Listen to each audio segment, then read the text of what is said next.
History is vast, yet few are remembered by name. Those who were barely mentioned or never mentioned at all, they all lived real, full lives. Now, set aside today's troubles and let us travel back to a distant era to hear the story of one nameless soul. In 257 BCE, a nameless boy was born in the snow of Handan. At 13, he walked through the gates of Xianyang Palace beside the child who once drew pictures with him in the snow. For 60 years, he stood in the darkest corner of history, watching a lonely prince rise to become emperor, and then watch an empire crumble. The walls of Xianyang, the mist of Hangu Pass, the moon over Shakyu. He saw everything. He said nothing. This is the story of a man no history book would ever name. My life must begin in Handan, the capital of Zhao. In 257 BCE, snow fell over the city of Handan. That year, a baby boy was born in a corner of Lady Zhaoji's residence. That was me. My mother was a handmaid who came as part of a dowry, of such humble status that she had no right to give me a name. It was an old servant in charge of the household who looked at my frail little body and said casually, "Let's just call him Chang." And so I became Chang. Chang was not a surname, just what others called me. That winter, the snow in Handan lasted a very long time. My mother held me, living in the most remote little room of the residence. Separated by a courtyard wall was where Lady Zhaoji and her son lived. That child was called Zheng. His childhood name was Xianyang, and he was 2 years older than me. The first time I saw him was on an afternoon after a snowfall. My mother was carrying me to report to the lady, and I was crouching by the threshold waiting. The snow in the courtyard had just been swept away, revealing wet blue brick ground. In the corner stood an old locust tree with withered branches, holding patches of remaining snow. A child in a thick silk-padded robe came running out from under the corridor, his face round, the tip of his nose red from the cold. He saw me, stopped, tilted his head, and asked, "Who are you?" I stood up, head lowered, and replied, "I'm called Chang." He made an O sound and asked, "Why are you here?" I said, "My mother works here." He thought for a moment and said, "Then play with me." That was the first time in my life I ever spoke with Xianyang. At that time, Xianyang did not yet know what it meant to be a hostage. He only knew his father was in Qian, a place so very far away that he had never seen it. His father held a very high office in Qian, but had never come to take him away.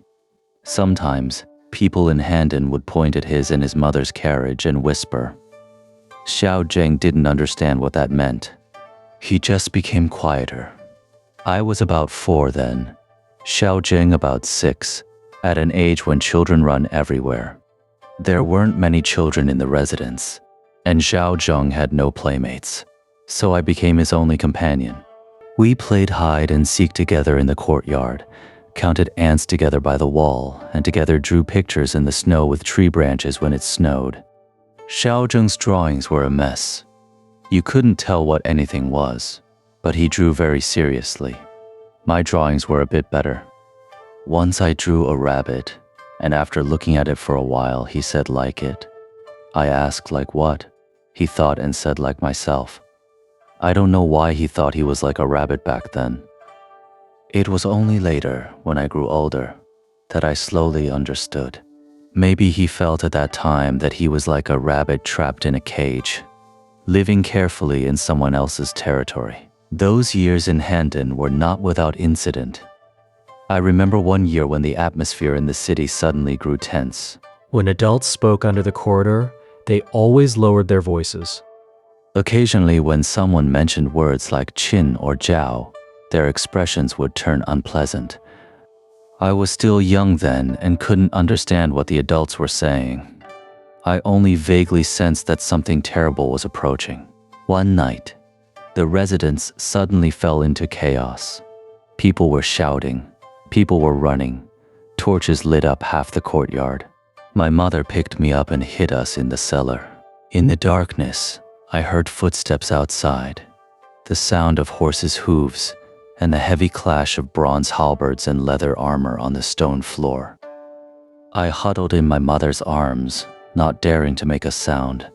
Later, I understood. Qian and Zhao were at war. Changping and Handan suffered great catastrophe. Zhao lost and was furious. They wanted to kill every person of Qin blood in Handan. Xianyang and his mother had hidden too. I didn't know where they hid. I only knew that for those few days I never saw Xianyang again. That was the first time I realized we were not the same. I was the son of a handmaid. My life wasn't worth anything. If I died, no one would care. But Xianyang was different. He was Qin's flesh and blood. Even if his father didn't care for him, his life mattered to people. When danger came, adults thought first about how to hide him away. I hid in the dark cellar, listening to the commotion outside, and felt something strange in my heart. I couldn't describe what it was. Not fear, not grievance. I only vaguely sensed, this world has boundaries and I am outside those boundaries. The crisis passed eventually. Through the calculations of my father Yiren and Mr. Liu Buwei, the king of Zhao ultimately didn't dare to act and released the mother and son. When I saw Xianyang again, his eyes had changed. He was still that Xianyang with his round face still waddling when he ran. But in his eyes, there was something I couldn't yet read back then. He stopped looking for me to play. Not that he didn't want to, but he had no time. Lady Zhaoji began hiring teachers to teach him to read and write, with his schedule packed full every day. More and more people came and went in the residence. There were envoys secretly sent from Qin, and officials from Zhao keeping watch. When they spoke, Xianyang had to stand nearby, listening, learning. I watched from a distance. Sometimes I felt he was very close to me. Sometimes I felt he was very far away. My mother said, "Chang, from now on don't go over there so much. The young master needs to start his education. Don't hinder him." I nodded. From then on, I only stayed in the corner, watching Xianyang grow from afar. In 251 BCE, news came from outside Handan.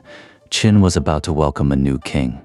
Envoys and troops had been sent to bring Lady Zhaoji and young Master Zheng back to Xianyang. That day, the residence was more bustling than ever. My mother was packing things in our room. I crouched in the courtyard watching the adults come and go, their faces full of joy. Someone shouted, "We're returning to Qin," with an excitement that couldn't be suppressed. I stood up and walked to the outside of Xianyang's courtyard looking in. Xianyang stood in the center of the courtyard, holding a scroll of bamboo slips in his hand, wearing a new set of clothes more magnificent than any I had ever seen. Beside him stood Lady Zhaoji, smiling, speaking with someone nearby. Xianyang looked up and saw me standing by the courtyard wall. His eyes were the same as so many years before, very dark, very deep, showing no emotion. But I didn't know why I felt he wanted to say something. We stood on opposite sides of that courtyard wall, gazing at each other. Then he turned and followed his mother into the house. The next day, we set out, from Handan to Xianyang. It took a very long time. I don't know exactly how many days. I only remember the carriage rocking and swaying, traveling during the day, resting at night. Along the way, we changed locations many times, saw many cities and villages, the Yellow River and rolling mountains. My mother said, "Once we pass Hangu Pass, it's Qin." On the morning we reached Hangu Pass, a thick fog rose. As our carriage passed through the mist, I smelled something different, a dry, earthen smell, unlike Handan. My mother said, "Home." I said nothing, only looked out through a gap in the carriage curtain. The walls of Hangu Pass were tall and thick, like a ridge stretching across the earth, separating the central plains from Guanzhong. The soldiers on the walls wore black armor, holding long halberds, standing motionless like clay figures. Suddenly, I felt something strange before I had lived in someone else's place under Zhao's roof. Now I had arrived at another place, under another roof. Was this home? I didn't know. Xianyang was much larger than Handan. I poked my head out of the carriage and saw crowds of people on the streets, shops standing side by side. The clothes people wore were different from Handan, and the Qian accent in their speech was stronger. The streets were wide. Carriages moved along without any crowding. The Xianyang Palace was in the northernmost part of the city, occupying half of it. When I got out of the carriage, I looked up at that palace city, the tall walls, the layered halls, the heavy straight roof ridges like black giants lying prone, extending endlessly into places I couldn't see. I had never seen such a huge building. For a moment, I didn't know where to look. My mother took my hand and said, "Don't look around randomly. Stay close." I followed behind her and walked through that massive gate guarded by halberd-bearing guards. Later I learned that beyond this gate lay the majestic front hall of Xianyang. I walked that path for a very long time. It was the first time in my life I entered the Xianyang Palace. After returning to Xianyang, Xiao Zheng's life changed. He was no longer the child confined to that small residence in Handan. He was the grandson of the king of Qian, the son of the crown prince, the future master of Qian. The people in Xianyang Palace began treating him with great deference. They lowered their heads when speaking to him, stepped aside when walking past him. But I knew he was not happy. Once, I saw him from a distance in the corridor of a side hall. He was wearing new clothes, standing among a crowd of ministers and nobles, his face showing no expression. Those great men were talking, occasionally glancing at him, then continuing their conversation without him, leaving him standing there. He stood motionless, like a bamboo planted in mud. I stood behind a pillar, silent, watching from afar. Later he turned his head and saw me hiding behind the pillar. His eyes flickered for a moment, then dimmed.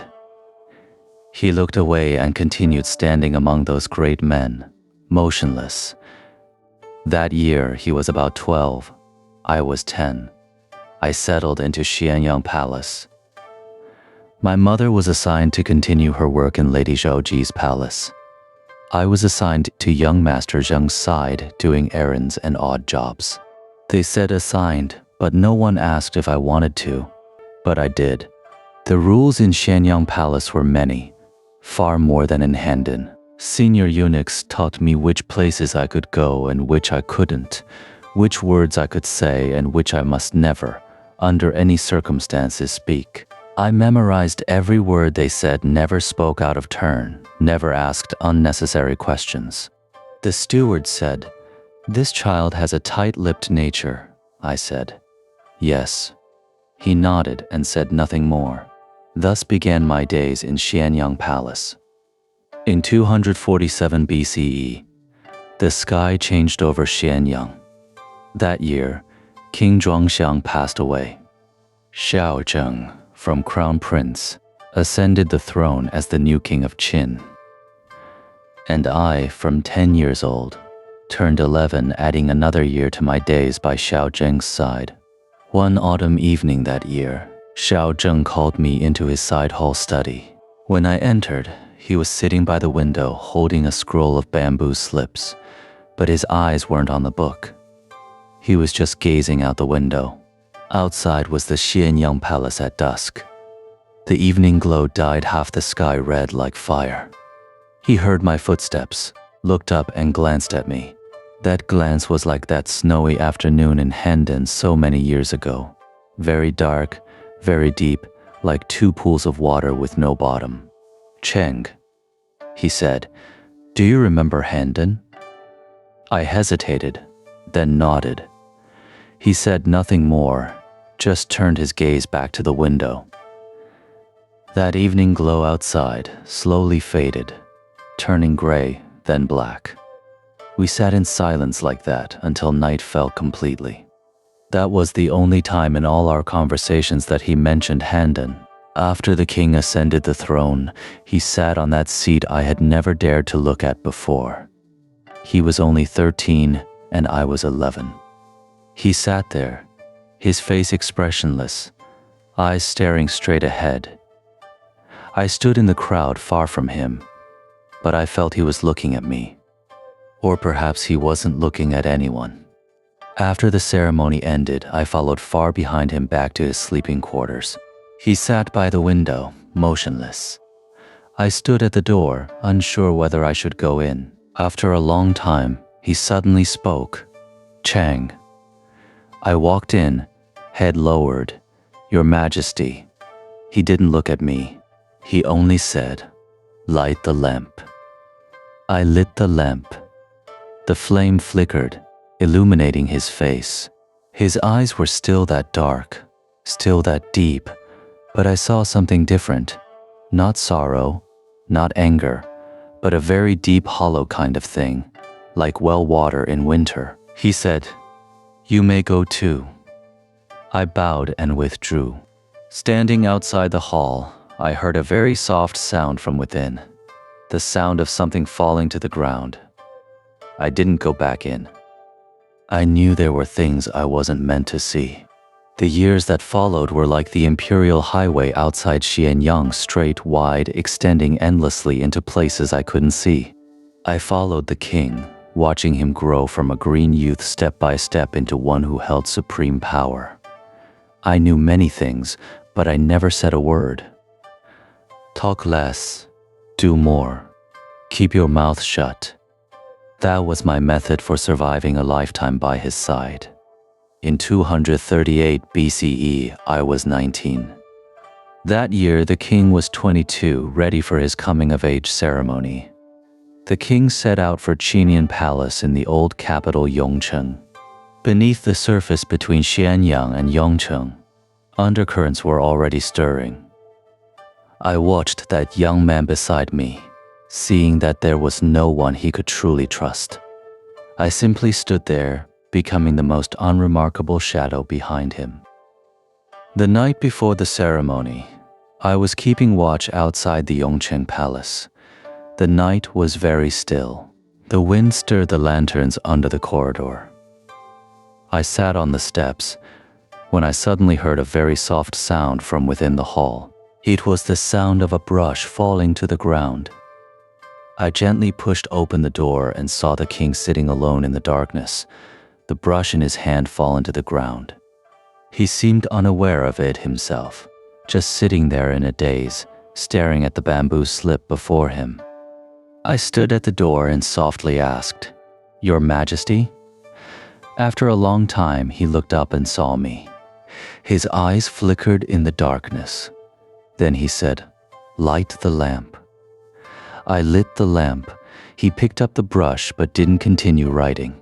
He just stared at that open scroll of bamboo slips. We sat in silence like that for a long time. Later he suddenly said, "Chang, are you afraid?" I lowered my head and said, "As long as your Majesty is here, your servant is not afraid." He glanced at me and said nothing. He just gently closed that scroll of bamboo slips and set it aside. The next day, before dawn had even broken, the sound of dense hoofbeats and battle cries erupted outside Qian Palace. The events of that day, I will never forget in my life. The marching heart Ho Lao Ai had stolen the imperial seal, mobilized his rebel forces, and charged straight toward the Yongcheng Palace. Outside the palace, sounds of halberd clashes echoed everywhere. Firelight illuminated half the sky. I gripped a short blade, guarding the entrance to the king's sleeping quarters. I didn't know how many rebel soldiers were outside, nor how many seconds I could hold them off. The king sat alone in the hall, holding the Qin king's sword I had taken for him from the weapon rack. The sounds of battle grew louder, then faded. The king's forces, commanded by Chancellor Chang Pingjun and Chang Wenjun, arrived in time to encircle the rebels. The rebellion was finally crushed. When the king walked out of the hall, I noticed a wound on the back of his hand. Blood dripped from his fingers onto the ground. But his face showed no expression whatsoever. His steps were steady, as if nothing had happened. As he passed by me, he paused and said, "Close the door." Then he was gone. Later I learned that day Lao Ai's faction had been implicated by hundreds. Some were torn apart by chariots, others had their heads displayed. The entire palace was filled with a bloody smell, like rain-soaked earth, fishy and stifling. I quietly committed to memory the coldness of those days passing by without saying a word. In the days that followed, the king began removing, one by one, the people who stood in his way. First, Lao Ai's remaining followers were purged. Then, Chancellor Lu Buwei fell from power.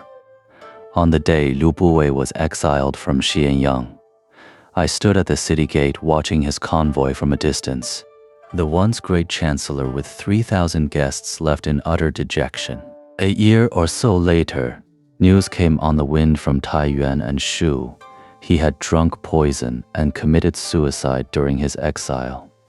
The people around the king grew fewer and fewer, but his majesty grew heavier by the day. In 229 BCE, I was 28. That year, the king began the final conquest of the 6 states. I was no soldier. I understood nothing of warfare. I simply followed the king, doing errands and odd jobs. We struck at Han first. Han was the smallest, its forces the weakest. When our great army arrived, King An of Han surrendered outside the city. Then came Zhao. Zhao was not easy to fight. Many people died. As our army passed through a village after battle, I saw things in the ditches along the road that I dared not look at closely. I lowered my head and walked quickly past. I was afraid I would think of the snow in Handan all those years ago. In 226 BCE, our army broke through the Zhao capital Handan. When the messenger brought back the news, I said nothing. Then came Wei, then Chu, then Yan. In 221 BCE, the final surrender came from Lindsay. King Qian of Qi surrendered and was relocated to Gong. The last banner of the 6 states was gone. That year I was 36. The sound of bells shook Xianyang. That night, torches and cheers were everywhere in the city. I saw the king standing on the high platform of Xianyang Palace, wearing black imperial robes and that crown of 12 pendants. Below the platform, his subjects shouted their 10,000 years. Wave after wave of voices rolled forth. I stood in the nearest corner below the platform, only a few dozen paces from him. But those dozens of paces seemed to span an entire world. He stood on the high platform, his face wearing an expression I had never seen before. Not happiness, not sorrow, but a very deep, profound weariness. I thought of that night so many years ago when he sat in the darkness and asked me, "Chang, are you afraid?" Back then I had said, "As long as your majesty is here, your servant is not afraid." But I knew in my heart I was afraid. I was afraid of his eyes. Those eyes held too much, more than I could ever read in this lifetime. From that day, the ministers bestowed upon him the title Shi Huangdi, the first emperor. An empire was built. But the way it was built was more unsettling than building any palace. In 213 BCE, I was 44. That year, Chancellor Li Si submitted a memorial suggesting that except for the Qin records, all other historical texts should be burned, and people throughout the land should not gather to discuss poetry or books. I stood under the corridor, not saying a word. That night, in the small room where I lived, I took out an old wooden tablet I had kept hidden all along. On that tablet were a few ancient characters, 6 states script, an old white-haired scholar had taught me to recognize so many years ago. I found a piece of old oiled cloth, wrapped the tablet carefully, then went to the corridor of the side hall. Among a pile of broken blue bricks, I found an unremarkable crack and stuffed the tablet inside. I scooped up some dust and ash and scattered it around, hiding the mark. When I finished, the night wind happened to blow past. I stood under the corridor, thinking nothing at all. In 212 BCE, I was 45. That year, over 400 scholars and alchemists who had violated the prohibitions were ordered to be buried alive in the pits outside Xianyang. I did not go to watch. I only kept to my own duties. Not drawing attention was the best way to survive. In 210 BCE, I was 47. That year, the emperor's grand procession set out from Xianyang, a magnificent line stretching eastward for his 5th inspection tour. I was in the procession too. In July of that year, the procession reached Xianyang. Xianyang was a remote, desolate place. I remember those nights were especially sultry. In the second half of the night, sudden chaos erupted in the palace. The emperor had died. The mid-chariot chamberlain Zhao Gao hurried in and out. Chancellor Li Si's gloomy face appeared. They quickly sealed the news. They kept the hall doors tightly shut, 不让任何人靠近. When dawn came, the hall doors opened. Several carriages loaded with rotting fish were added to the procession, traveling before and after the emperor's temperature-controlled carriage to mask the stench of the imperial body's decay. The entire procession was filled with that fishy smell. I couldn't stand it, but I didn't dare to stop. I just followed at the very end of the procession, watching the moon above large and pale, like a silent eye. In 207 BCE, the Chu general Xiang Yu's army entered Xianyang. That day, I hid in the drainage ditch of a palace-side hall. Outside were deafening battle cries and the sound of collapse. Firelight burned from the northern horizon all the way to where I was.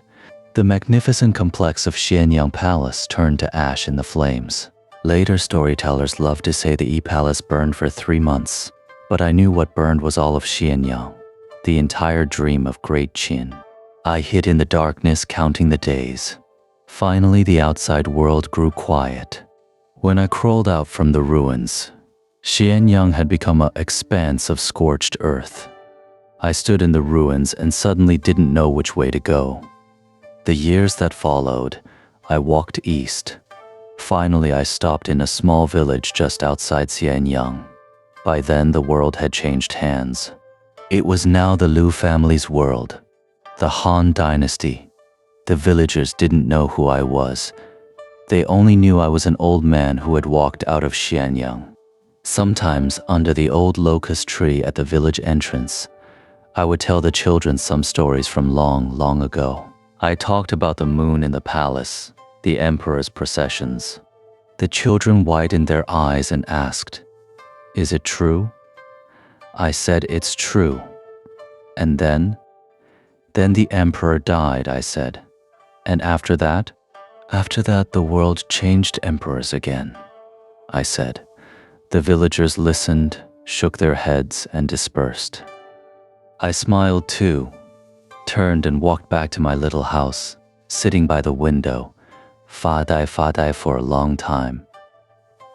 I thought of that snowy winter in 257 BCE, when a baby boy was born in a corner of Lady Zhaoji's residence. A child in a thick silk-padded robe came running out from under the corridor and asked me, "Who are you?" That was the only time in my life I truly saw that child called Xiaozheng. In 180 BCE, I was 77. That year, in that small village outside Xianyang, a group of officials and horses arrived.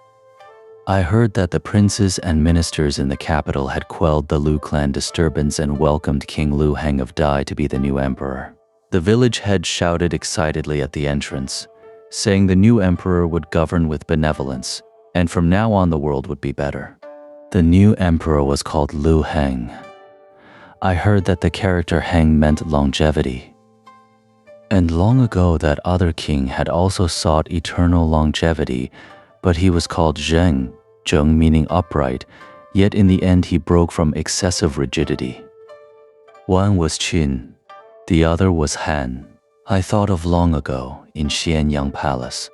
One night when the king sat in the darkness and asked me, "Chang, are you afraid?"